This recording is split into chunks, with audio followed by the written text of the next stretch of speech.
All right. Hey, this is Parrish Alford with the Daily Journal. We're talking SEC football. This is the Daily Journal staff with John Pitts, Logan Lowry, and you, man. Take away. Well, gosh, what shall we talk about here? Seems like a lot of interesting things have been going on. I suppose we best take at least a first dive at the pretend standings from the college football playoff panel. I liked Ryan Russillo on ESPN calling the make-believe standings because they are, as that structure that I detest so much if the season ended today, this is where we would be. Well, guess what? Season's not ending today, okay? Ebola is not going to call off college football. We've still got weeks to play. But in the meantime, Mississippi State is number one. There are three SEC teams in the top four. Ole Miss, much discussion about them being in that fourth spot at this point amongst a glut of once beaten teams. Parrish, let's kick it over to you and your reflections on anything you thought you divined from looking at that first set of rankings from the panel. Well, number one, you talk about if the season ended today, and we have some breaking news here. And Mississippi State and Ole Miss have co-authored a letter to the NCAA to try and end the season today. So that would make these rankings official, and they would both be in the first playoff. It's going to be a great answer to a trivia question in 50 years. Name two teams from one state that were both a part of the first ever rankings released by the College Football Playoff Committee. And the people are going to think Alabama, but they're going to be wrong. Okay, and you guys, we'll all know the answer to that. What I have taken from these rankings, John, is that they valued body of work, and I think body of work is why you see Auburn at number 3, because their schedule, their only loss is to the number 1 team. You see Ole Miss in there because they have a win against Alabama. And that still carries a lot of weight, obviously. So much of how we feel about a team, any team, tends to change from week to week, and there's a lot that is put into the last game. And the last game for Ole Miss was not very good. It was their first loss. LSU moved the ball 264 yards rushing, but still the Rebels went on the road and actually improved their nation-leading scoring defense. Now, they went on the road, gave up 10 points, went +3 in turnover margin, and still lost because they couldn't move the ball in the second half when one of their best, most dominant players, one of the most dominant players was out, Laramie Tunsil, at left tackle. So, that contributed to a lack of consistency on offense. They actually got a few more stops in that second half, forced some LSU punts, but ultimately couldn't do anything with great field position, and the Tigers had a deep backfield against a tired defense and put together a 95-yard drive to take the lead. Logan, how about you? To me, the only surprise here would have been if the panel's view somehow was so different of what was going on that Florida State, say, was number 1, or as I joked on Twitter, that Marshall was number 1 and Banana Split was number 2. What did you take from looking at that first set of rankings? Well, it wasn't surprising to see Mississippi State in the top rankings, seeing as that's where they are in the coaches poll and the AP poll. But some of the other spots were very different from those two polls. So, I was kind of surprised to see Ole Miss in the 4th spot. They ranked 7th in the AP poll, and that's after the first loss. And like I said, it could have been a situation where they rated Florida State ahead of Mississippi State. 23 straight wins for Florida State, defending national champion. But Mississippi State maintained their number 1 ranking. I think, like Parrish said, the body of work is very impressive for Mississippi State right now. 3 straight wins over top 10 opponents. They haven't trailed very, very much this season at all. They've done a very good job of. I think they were tops in the country of whatever kind of rating it is, the ball, the game control stat, whatever that is, and Mississippi State leads that in the country of controlling games from start to finish. And looking at Mississippi State, they're not as good as some of the number one ranked teams that we've seen in years past. They do have some vulnerabilities, but they found a way to win, and that's a credit to what Dan Mullen and those guys have done all around, in all three phases. They're not perfect in all those three phases. All you got to do is look at their kicking game and tell that they're not a perfect team, or look at their secondary, some of the yardage they've got. I mean, they're last in the SEC in total defense, but they're number one in red zone defense in the entire country. So they've been able to get the job done in certain areas, and they're number one and undefeated right now. I'm going to say one of my usual crazy things. I'm going to just go out on a limb here and say that of the four teams that we're looking at, the top four slots right now, it would not surprise me if no more than one of those actually makes the national semifinals. I, for one, am hoping that Florida State will get whacked at Louisville tonight. It puts me in the awkward position of kind of rooting for the Louisville staff there, but that's a good defensive team. They're capable of throwing some things besides free crab legs at Jameis Winston that might confuse him into making some mistakes. It's on the road. It's a squirrely night because it's a Thursday night game. I'm sure some of those Florida State guys stayed up late last night watching the World Series, so they might not be at their best. It'd be very curious to see if Florida State can get out from under this one, and that would begin to change the physics of things. This Auburn-Ole Miss game is a potential knockout game. I know Kevin Skarbinski over at AL.com is talking about you shouldn't look at it that way. He may not. The panel may see it differently. And then Mississippi State has some challenges ahead. And let's go to that question that I posed to Richard Cross and Matt Wyatt. Who would you rather be at this point? Would you rather be Mississippi State with a win in hand against Auburn, or would you rather be Ole Miss with a win in hand against Alabama, given what you have to do between now and getting to the Egg Bowl? Logan, who would you rather be at this point? I think I'd rather be Ole Miss at this point because you get your tough games at home. You get Auburn at home this weekend, and then you finish up with a Mississippi State team at home to end the year. And even though Ole Miss has the one loss already on the docket, I do think that they have the easier road from here in the season. It's a tough road for Mississippi State, going to Tuscaloosa to face a red-hot Alabama team. The last couple of weeks they've looked really, really good, and probably the Alabama team that we all thought that they would be coming into the year. And then you go look at the on-campus series between Mississippi State and Ole Miss in the Egg Bowl since it moved back to campus since the early 90s, and the home team has dominated that series by far. So it's going to be tough for Mississippi State to finish this thing unscathed. They may have one loss, they may have two, and but I think at the beginning of the season, if you'd have told many Mississippi State fans that they finished the year 10-2, I think many of them would be happy with that.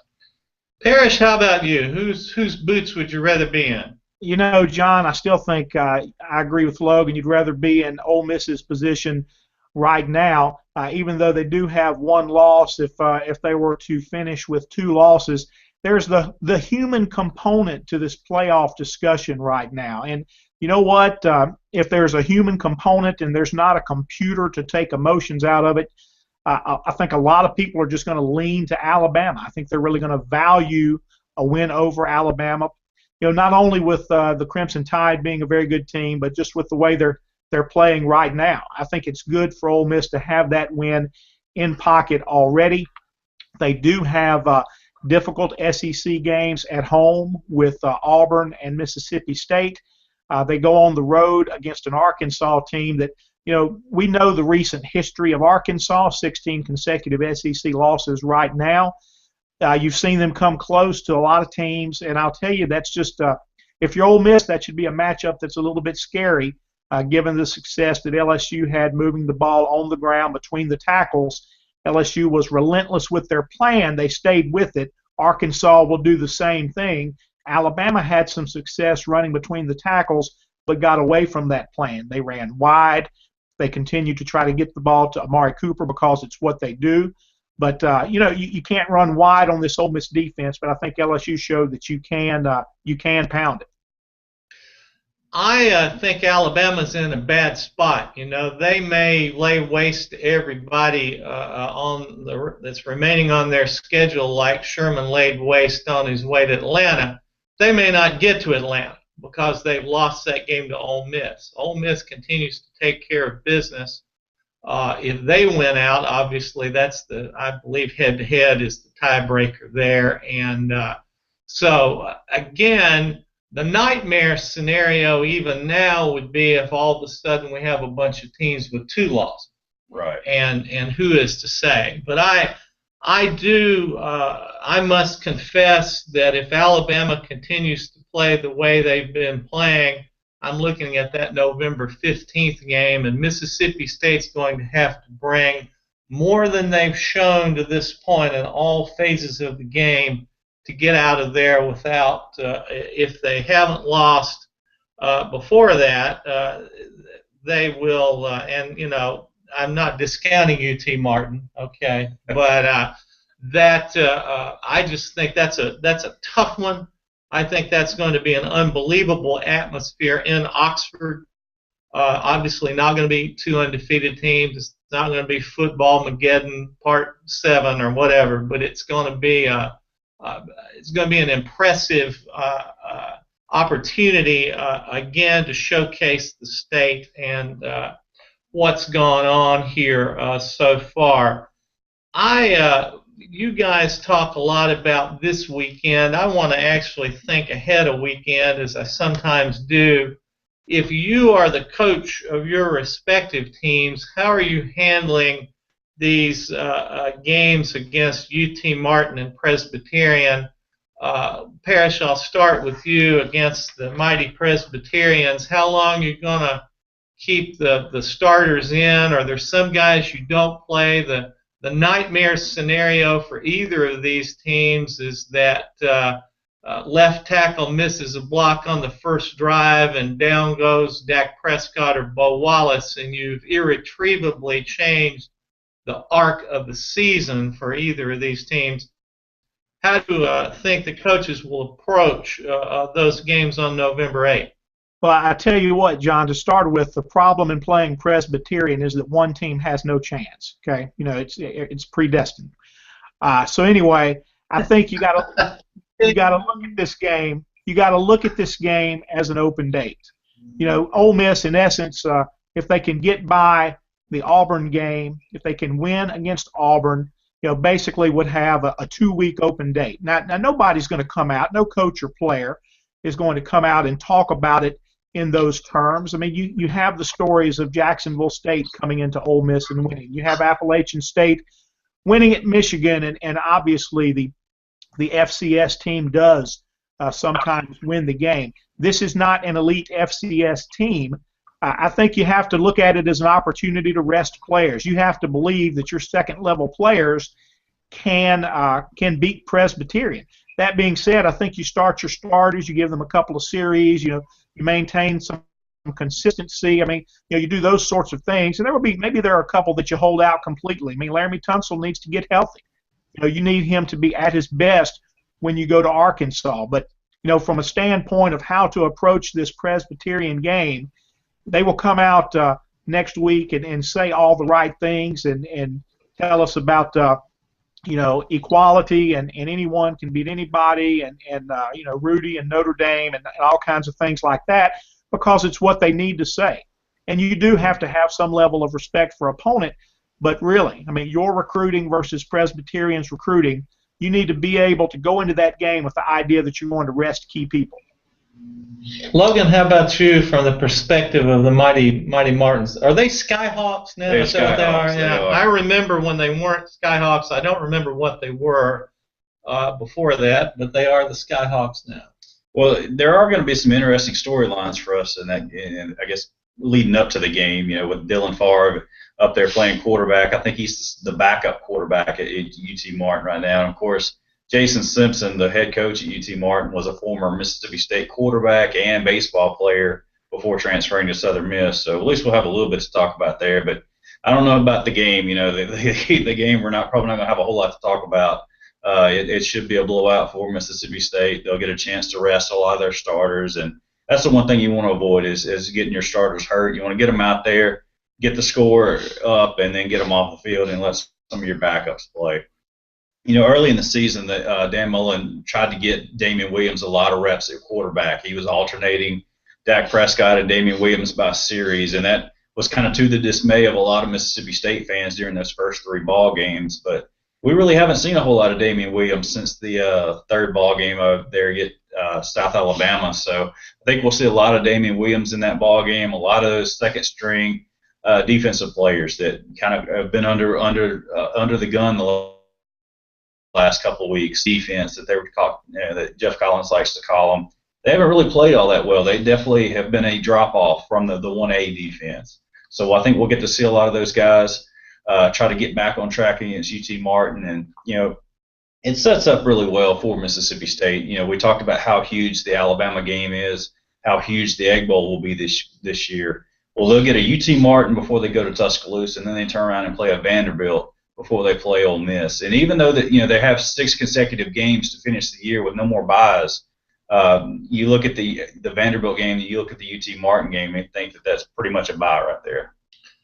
How does the threat level impress you about this weekend, Parrish? I'm going to assume you think the threat level for Ole Miss is higher with Auburn than the threat level would be for Mississippi State with Arkansas coming in. Although every week we're going to say, eventually Arkansas is going to get somebody. I still suspect that that'll happen on Arkansas's turf first. That tends to be the pattern of these things when teams are struggling terribly to try to break a long conference losing streak. How do you assess the threat level for Ole Miss this weekend? Oh, I think the threat level is red, John. I think it's on up there because this is an Auburn team that has a lot of success on offense. I mean, it's strength against strength. Defense has carried Ole Miss this year. Offense is what Auburn does.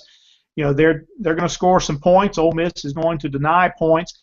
When I look at this game, the weakness that I see, the vulnerability in this Ole Miss defense that has been consistent, has been running between the tackles. Boise State, Vanderbilt, Louisiana Lafayette all had a degree of success. They were not able to sustain it. LSU stayed with it. They were able to sustain it. They were able to hold down the Ole Miss offense, and then injuries came into play, a lot of other things. Bottom line is LSU was able to run the ball. If LSU doesn't fumble at the goal line on their first possession, then the tone of that game changes a little bit too. So I think when I look at Auburn, I see a team that's going to run the ball differently. The read option is such a big part of what they do. Ole Miss players say that plays into their favor because they see the read option and they see tempo offense when they go against their own offense in practice. Bottom line is they didn't do very well against this Auburn offense last year. Now, I think Auburn was just kind of transitioning, just going to Nick Marshall a lot more with that option running when it played Ole Miss last year. Ole Miss didn't adjust to that during the game. Marshall, 140 yards, 2 scores on 14 carries. Ole Miss is going to have to play its most assignment-sound game of the year. They're going to have guys make tackles in space against Nick Marshall, and I think they'll be able to do that. I think it's a very good tackling defense, normally very fundamentally sound. But one thing that you've seen consistently with this Ole Miss defense is how it swarms to the football and how those defensive backs get there and help. Well, when you have part of your defense taking the fake and another one assigned to the quarterback, you're going to have guys make one-on-one tackles. I think that's going to be a key to this game. How do you assess the threat level with the Bedlam Belimas coming in here to play Starkville? Well, they've lost 16 straight games, so you would think that they're due. But I don't think this weekend is going to be the weekend that they get that done. I agree that I think Arkansas is going to knock off somebody this year, and I thought it could be Alabama. You look at the Mississippi State game. Arkansas runs the ball extremely well. They've got the biggest offensive line in football. That includes the NFL. They have the biggest offensive line in football. and they love to run it. They've got two quality backs back there. The thing is, Mississippi State is very, very stingy against the run. I think they've got one of the best front sevens in all of college football, and teams haven't been able to run on Mississippi State successfully this year.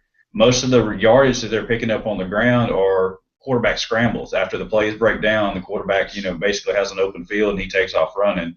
I don't know that Brendan Allen has the legs to really make a big difference there, whereas Patrick Tolles or Nick Marshall was able to pick up some good yardage in that regard. But I don't see Arkansas winning this weekend. I just don't think that they have enough firepower in the passing game to really make a big difference and stay up its offense. I do think that they'll probably hit some big plays on offense, and that's kind of what has been the Achilles heel for Mississippi State this year, is giving up those big plays in the passing game, getting the secondary out of position. They may catch Mississippi State secondary with their pants down a few times, but I don't think it's going to be enough times to be able to keep up with Mississippi State at home.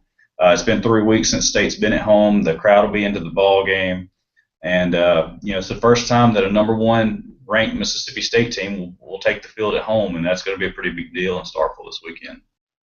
With great power comes great responsibility. With high rankings comes a level of scrutiny, and I thought there were a couple of things said this week from both camps that sort of caught my ear and the ear of others. Dan Mullen said he hates Ole Miss, hates the school. There had been some clucking about that. Is that would you have seen possibly that he could have played that differently, or do you think that's just part of him living rent-free inside of Ole Miss fans' head? He loves it. We've talked to Dan off the record a few times about that. He loves to needle Ole Miss fans. He takes great pleasure in it, and just the fact that he gets under their skin makes him do it even more. When he gets the reaction that he wants from Ole Miss fans, he's going to go even deeper. And, if you were shocked by hearing the news that Dan Mullen hates Ole Miss, you really haven't been paying attention the last 5 years, because he has said that multiple times. And, he won't even run them as Ole Miss. I mean, I think he was describing the word. We've tried several times to get him to say it, just slip up and say it, and he won't do it. The closest he's done was he called him Ole one time. He said he looked like a Mexican Ole, and that's really all that's as close as we've gotten. So, Logan, I really wasn't. Let me ask you this, Logan. Sorry to interrupt. Let me ask you this question while we're on that topic.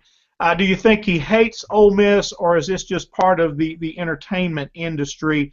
Hugh Freeze has told us that they're amiable a little bit when they're at these golf events or whatnot. So is there dyed-in-the-wool hatred, or is this just singing to the choir? He loves to play up the rivalry. It's all about the rivalry for him. I don't think Dan Mullen hated Ole Miss when he was at the University of Florida. I think it's just him playing up the rivalry. And the way that the rivalry has gone since he arrived in Starkville, if you wonder why the rivalry kind of is renewed, it's not because both teams are ranked highly this year. It's been boiling for the last few years, and it's all thanks to Dan Mullen. He got under Ole Miss fans' skin as soon as he arrived. He has a great record against Ole Miss since he's been there, and that gets to the chagrin of a lot of Ole Miss fans. Of all the people who would have been talking this week about the desire to be more aggressive, trying to take shots downfield, I have to say I think Dr. Bo Wallace might have been outside the realm of his specialty right there. That late shot didn't pay off well. I understand what he's saying, and some writers who are more prone to try to create the pro wrestling angle to every story tried to make it sound like this was some great rift inside the Ole Miss camp. But what was your take on Bo Wallace basically saying he'd like to see different kind of play calling, which oddly enough would involve him getting to take more shots downfield, if I understand correctly? John, they've done that at different times this year. And as the season has played out, this defense has gotten better and better and was actually riding a nice little wave of momentum going into Baton Rouge. It's not that surprising that a coach would play to that and would become more conservative in his play calling, as Hugh Freeze has admittedly done.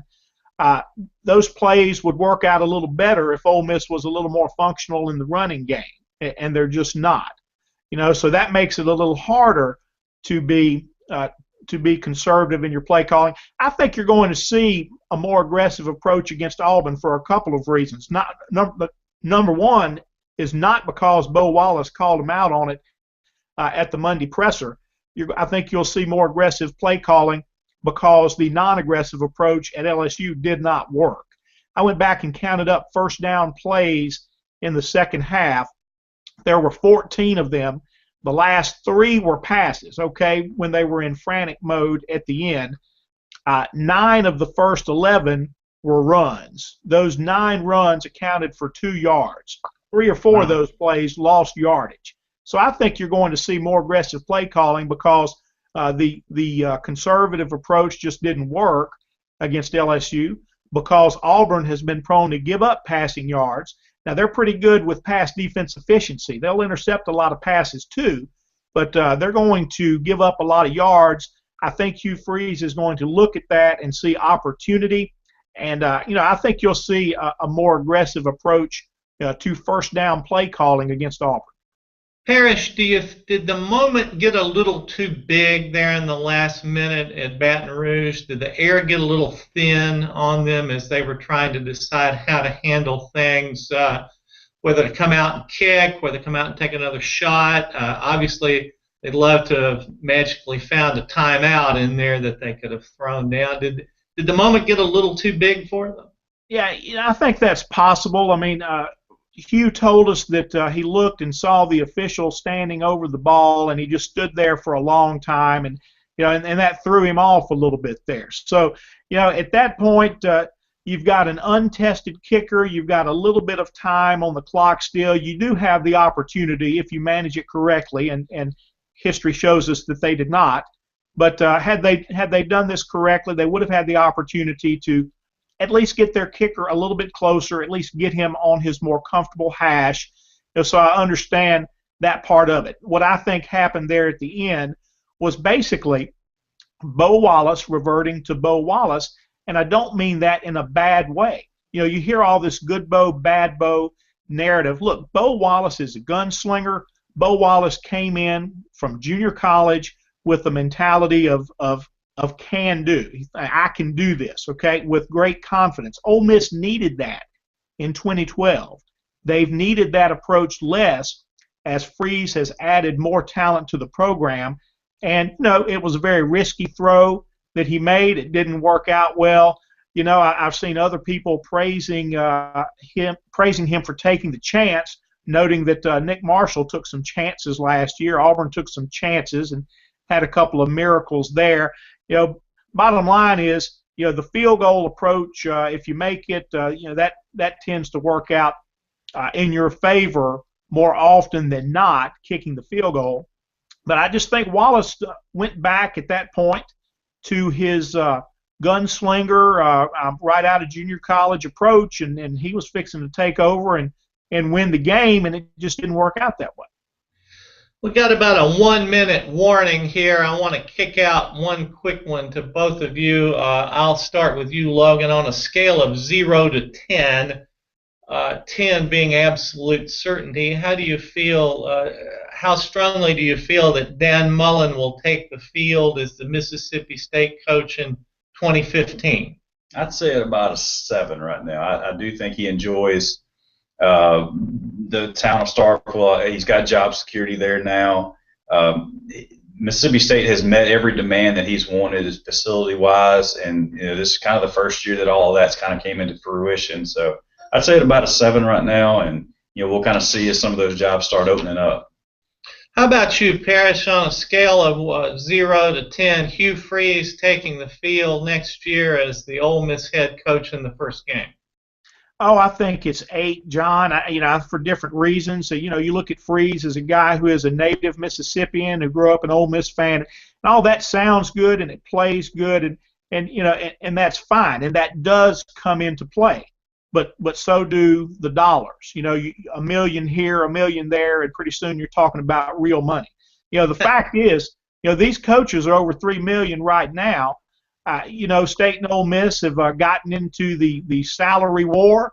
They're going to try and keep their coaches, and and like I said, you're talking about really big money now if you're going to swoop down and take one of these coaches. The facilities are coming along. You look, John, SEC membership, everybody has nice things, okay? Everybody's on TV. You've got the network. You've got the money from that. Everybody has facilities. Everybody has an indoor facility and a nice stadium. And, in Ole Miss's case, plans on the board for renovations and more work there, the ultimate goal being the bowling in of the north end zone. But, all that is in place. I think that that causes coaches to stop and think a little bit. But, look, we know how this works. I don't think you ever say that a guy is not leaving. We know that as much as State and Ole Miss have from SEC membership, we know that schools like Florida have more resources and more money. And look, if you're a coach, you've got to look at that for your family. You have to look at at opportunity for yourself. So you do look at it. I don't think that he leaves. I'll be the coach at Ole Miss next year. I believe we'll leave on that note. Membership has its privileges. I have enjoyed rejoining you guys today for this conversation. Let's do it again. Thank you very much.